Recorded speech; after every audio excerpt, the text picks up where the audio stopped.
SpaceX Starlink on steroids. Google's ex-CEO takes on Musk. Let's get into it.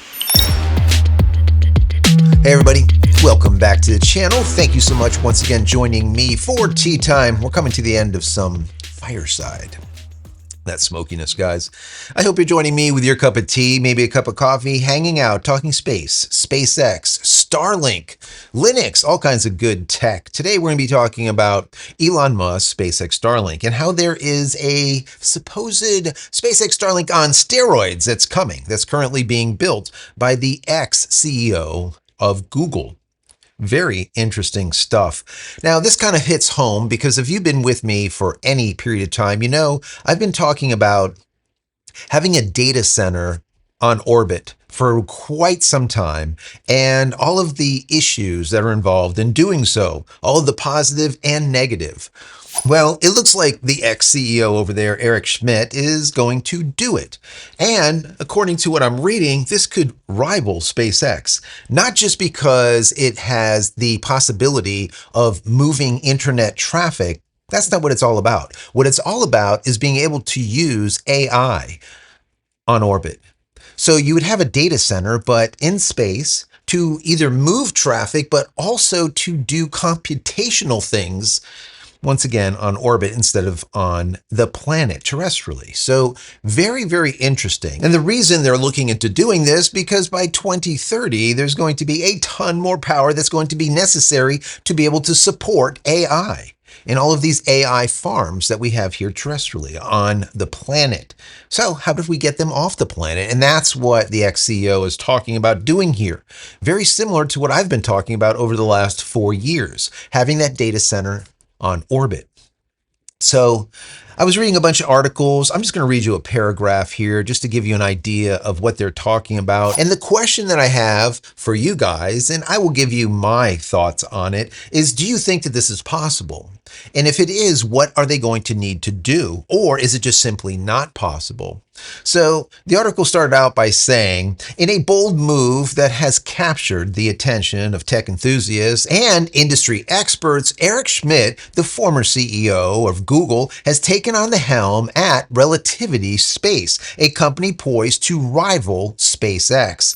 This strategic investment underscores Schmidt's commitment to pushing the boundaries of space technology. With ambitions that extend beyond terrestrial rocket development, Schmidt's vision involves launching data centers into space, a concept that could revolutionize the way we address the mass energy demands of artificial intelligence. Absolutely.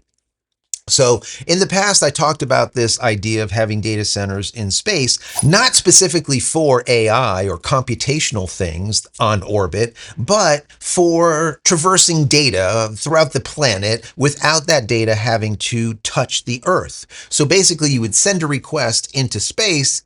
It would do what it needs to do, go through the data centers that are up there, and then fire off the reply to you, and that is it.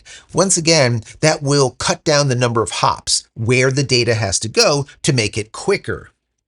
So how exactly would that speed things up? I'm glad you asked. Well, currently, if you request something from Google, for example, the request goes from your computer to the router, to the Starlink router, to the dish, up to a satellite, from that satellite down to Earth, to a ground station. From that ground station is fired off to a POP, or a point of presence, which is on the backbone. From there, the request goes to Google. Google sends it back to the POP. The POP sends it to the ground station fires it back up to a satellite, and the satellite sends it back down to your dish. That is the round trip. That's how it goes. So you end up with latency anywhere from about 20, 30, 40 milliseconds, somewhere right on there. Now, if we're able to now take all of that and do it in space, all of a sudden that latency would drop down to about, let's say, 5, 6 milliseconds. The reason being is you wouldn't have to traverse the Earth. The request would go up to a satellite. From that satellite, at the speed of light, remember, because they're laser connected, the mesh network of 8,000 satellites, it would go to the NOC, the Network Operations Center, or the data center, would get the information and then fire it back down to you. And that's it. Now, they can cache data up there, or it can actually go down to Google and make the request. That's fine. There's simply less data that has to be moved on Earth in comparison to in space, basically cutting down the number of hops, the amount of times that things have to go from server to server to server. Now, what the ex-CEO is trying to do here, instead of using a data center as what I would call a data center for manipulating data and moving data throughout SpaceX Starlink, he wants to make a data center specifically for AI. Why? Well, power. So if they're able to put a data center on orbit and then throw out a whole bunch of solar panels, well, they'll be able to power it in space instead of powering it from Earth. So having a means of uninterrupted power, clean power, as they always call it, solar power, sounds great, right? It sounds like it would make sense. Now, what he was stating here to Congress is he was saying that by 2030, we're going to need approximately an extra 67 gigawatts of power to run AI. That's by 2030, 67 gigawatts. Now, what he's proposing with his solar initiative here for a data center on orbit is to produce maybe 10 megawatts to 30 megawatts of power. It sounds all good, right? I mean, sounds plausible. But when you do the math, it just doesn't work out. And that's, of course, what we do here. We do the math. So 30 megawatts of power, or 30 million watts of power in totality, at 300 watts, because that's about all that you can get out of a square meter of high efficiency solar panel, is 300 watts. You would need approximately 100,000 square meters. 100,000 square meters. That's like a million square feet or something. It's a lot. How big is it? It is the equivalent of 25 acres. Now, I live on a 5-acre tract, so I know how big this property is. Okay. So times my property by 5. Now, I can see that because I know how big the property is, and it'd probably be a little bit harder for you to visualize. Let's look at it this way. 25 square acres, right? Let's call it 19 NFL football fields. So you would need this array, this solar array, the size of 19 NFL football fields. Does that sound plausible to you? Doesn't sound plausible to me. You're in zero gravity. You would need robots to be able to assemble this thing. And it is massive, obviously, 19 NFL football fields. It's going to be under heavy radiation because it'll be in the sun always, continuously. I'll get into the sun and the temperature of space before the end of this video because it is interesting. And some people always think that, space is freezing cold, and it is and it isn't. And I'll get into that in just a second. And also you have to worry about the little micro meteoroids that are going to be puncturing holes in the damn thing continuously. There's a ton of little rocks, little debris that are constantly coming through.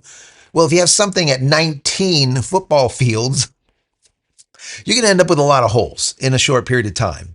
And how do you fix it? You're not going to send people up there to fix it, right? So you need robots to fix it. It just doesn't seem plausible to me.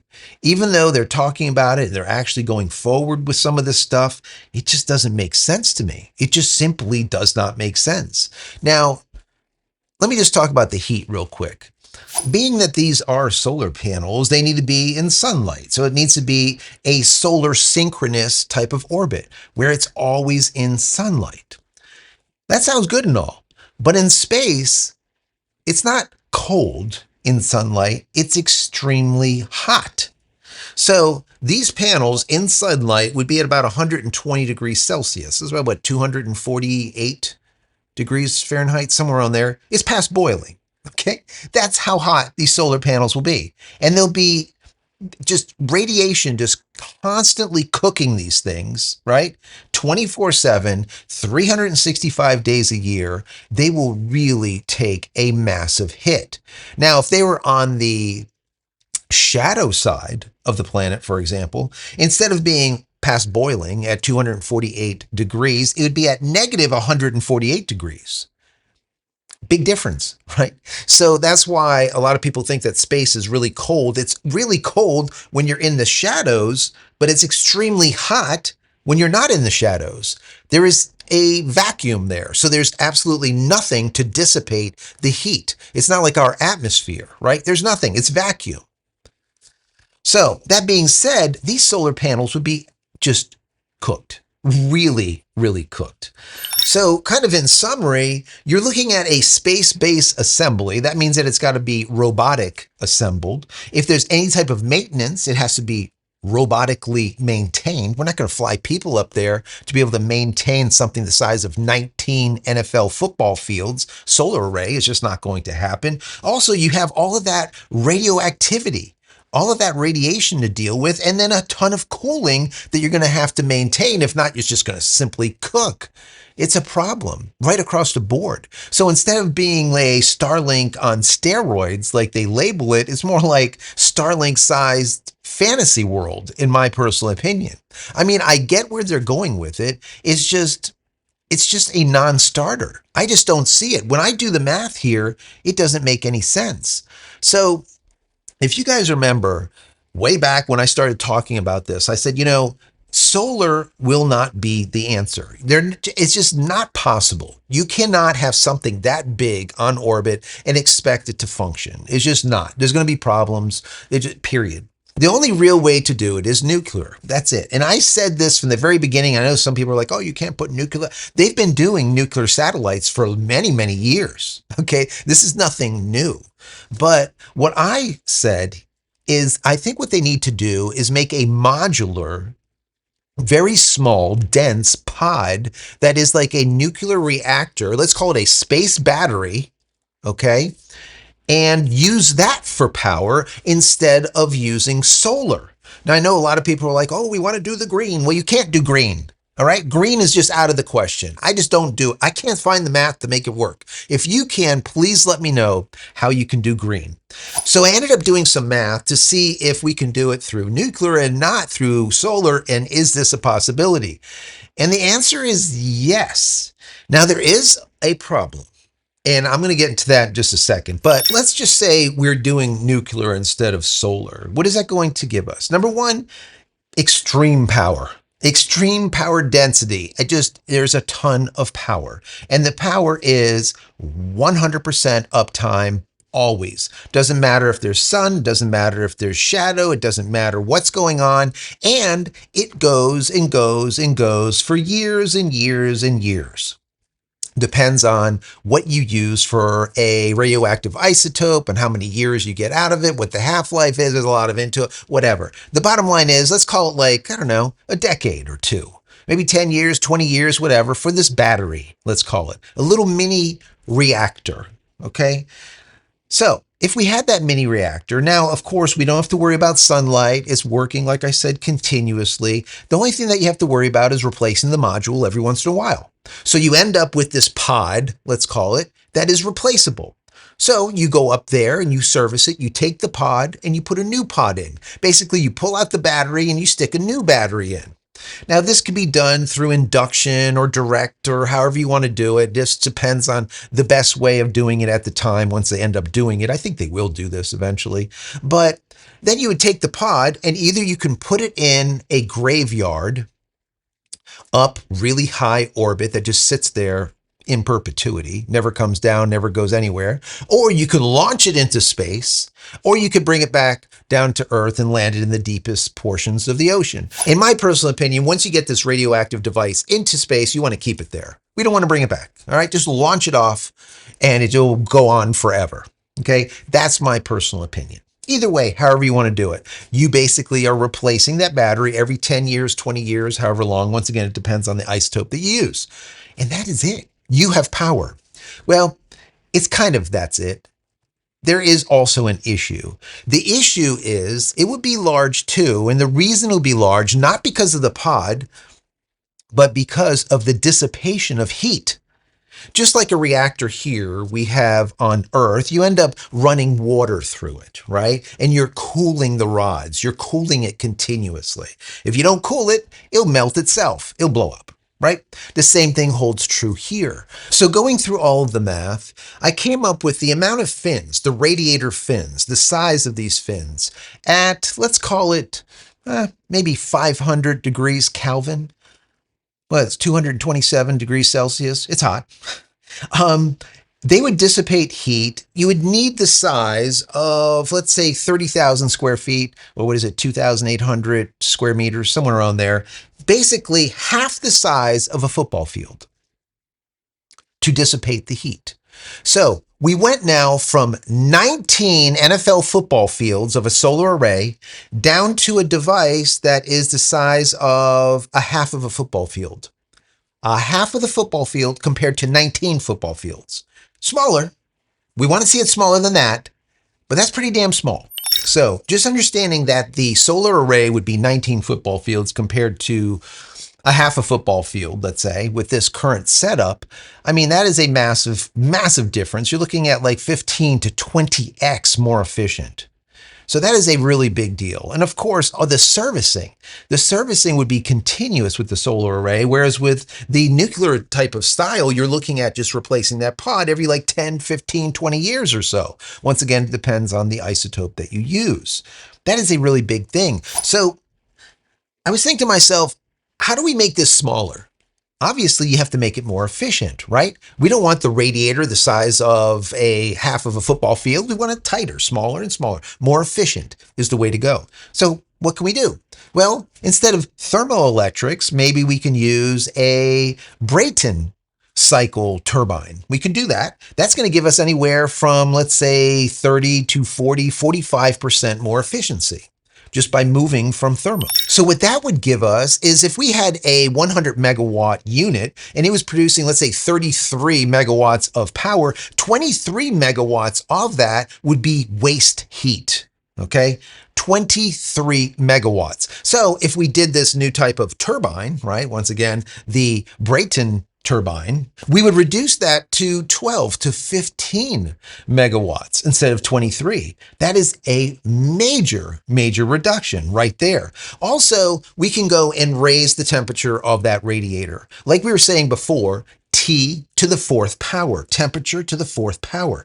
It is very, very important to make those fins as hot as possible to dissipate as much heat as fast as possible. So if we use some type of high temperature material, some type of carbon composite, tungsten or something to be able to make these things thicker and be able to handle higher heat. Whereas instead of using maybe, let's say 200, 300, 400 Kelvin, be able to push that up to about 1,000 degrees Kelvin, which is like 727 Celsius or something. It's a ton. It's very, very hot, obviously. But if we were able to do that, we would get 6 to 8x.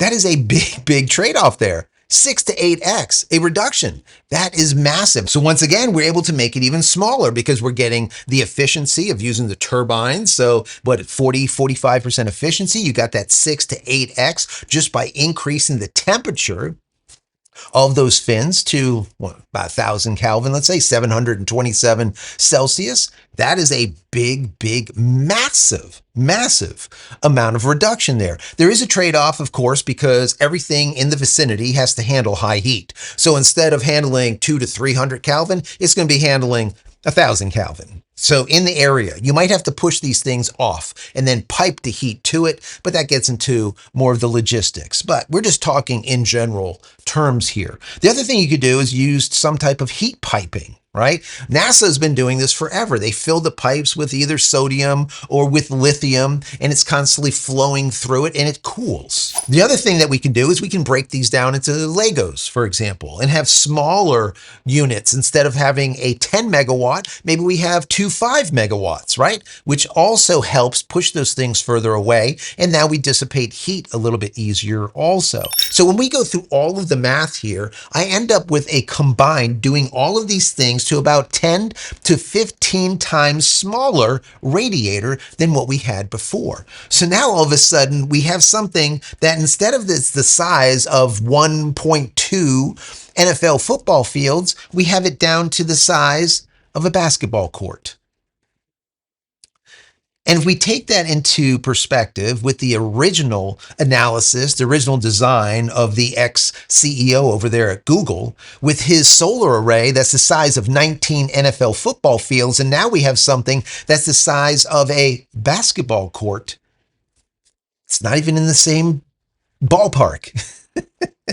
That would be baseball, wouldn't it? So anyways, guys, I think that this has legs. The thing is it does not have legs with solar. My personal opinion. I love solar. I think solar is great. I love the idea of going green and all the rest of this stuff. But the bottom line, Elon Musk has talked about this in interviews many times in the past. And they say, the problem with solar is we're getting to the end of efficiency. There's not much more that we can squeeze out of these solar panels, these cells. There's only so much that we can take out of them, and that is it. And we're right there at the cusp. We're at the end. There's a little bit of room, but not much room. So when we see efficiency of maybe 30%, maybe we get it to 40%. But honestly, it won't matter when the damn thing has to be the size of like 19 football fields. Let's reduce it, let's say, by a football field or two with a little bit extra efficiency. Now you got 15, let's call it, football fields. It's massive. There's no way to do it. Absolutely no way, in my personal opinion. So before I finalize here, I have to say, last night I was doing a little bit more thinking on this, and I want to bring this to your attention, give you some food for thought. What do you think about this? We always talk about having a system where it's very easily to communicate, meaning that it would be over, let's say, the US, and now we would be able to get that data, all right, from this data center very quickly. So very low latency. So it would be overhead all the time. Okay. So that's all great and all. But the problem in doing that, half of the time, that unit would be in sunlight. So why does it matter, right? Why does it matter? Well, like I said at the beginning of this video, when an object, a satellite or this data center, is in direct sunlight, that surface is at approximately 240 degrees Fahrenheit. That's past boiling, right? 248 degrees Fahrenheit. It comes to about 120 degrees Celsius. Now, when that same object, when that same data center is in the shadows, it's at negative 148 degrees Fahrenheit. Negative. That is negative 100 degrees Celsius. Negative 100 degrees Celsius. Now, since we're trying to cool these fins as efficiently as possible, wouldn't it make sense to do it in the shadows of the Earth in comparison to the sunlight? Think about that. Once again, 268, 270 degrees Fahrenheit in comparison to negative 148 degrees Fahrenheit. What a massive difference in heat dissipation, right? So there's two things that we can do. We could do like a retrograde polar orbit, or we could do a lunar far side type of placement. The problem with the lunar far side placement is now the unit would be, the data center would be on the other side of the moon. That means that we would have to have relays that would go from the other side, the far side of the moon, to a relay and then back to Earth. So you're looking at probably about 2, 3, 4 seconds delay. We don't want that. We want milliseconds. We don't want seconds. So the only other way to do it that I know about, maybe you guys have an idea that I don't, would be a retrograde polar orbit, meaning that it's going to be doing this and it's going to stay in the shadows all the time. Not a bad idea. That will also reduce the size of the unit. So it would most likely be the size of a conference room, maybe a little bit bigger, in comparison to the size of a basketball court. Not bad, right? And that's all that is just simply putting it in the right place. The only problem that I have with that idea is if it is specifically designed for being in shadow, if something happens to the propulsion system and it gets out of shadow, and instead of being at negative 148 degrees Fahrenheit, it goes up to 278 degrees, we're looking at a problem. The thing might frickin' blow up, right? So there has to be safeguards, obviously, put into place so that doesn't happen. But I think that's more plausible than what this ex-CEO over there, Schmidt, is talking about with his damn, 19 frickin' NFL football fields of a solar array. It is ludicrous. That's my opinion. What say you? What do you think? What do you think is going to end up happening? Remember, I came up with this way back 4+ years ago, not for doing an AI type of algorithmic equations on orbit and then sending the data back to Earth. I was thinking about it just simply being like a pop or a point of presence in space in comparison to here on the ground.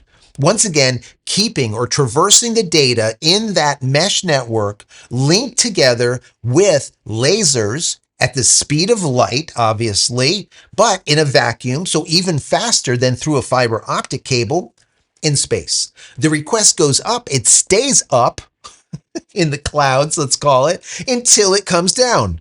The cloud. Yeah. So this would be power and data center in the clouds. I guess we can call it that. Maybe we should just name the video that. I don't know, guys. What do you think? I love this stuff. I think it's fun. Maybe you don't. I don't know. I think it's great. What do you think? Do you think that this solar array with this ex-CEO over there, the Eric Schmidt, do you think that has any legs at all? Do you like my idea of the nuclear possible pod where it is modular and you can just pull the pod out, chuck it, and stuck another one in like a battery and maybe do it once every 10, 15, 20 years? Once again, depends on the isotope that you use and its half-life. Don't want to get into all of that. What do you think? Down below. I would love to hear your theories. Anyways, guys, I hope you enjoyed this. If you have, I know I did. It was really a lot of fun for me putting this together. Throw the video a thumbs up. Don't forget to subscribe if you're not. If you are, thank you. I appreciate that. Click this little notification button here so when I go live when a new video comes out, you'll be notified of it immediately. And if you want to say thank you for all of my hard work on this channel, there's a little thanks button. Click on that. Give $1 or $2 if you like. If not, it's perfectly fine. The video is still free anyways. Consider becoming a member of the channel. That would be even better. And if you want more SpaceX Starlink content, I have over 520 videos just for you. Click this button here. It's a playlist I put together for you. Helpful how-tos, tips, tricks, what to do, what not to do, what to buy, what not to buy, and of course the why behind all of it. Because as I always say, this channel is about the what, the why. Finally, if you haven't went over to my website as of yet, check it out. Go to JCristina.com/shop. Check out my merch. If there's something there that you like, pick it up. Help support me and my family. Many blessings to you and your family. Stay safe, stay healthy, stay connected, hopefully through SpaceX Starlink, and we'll see you in the next one. Love you guys.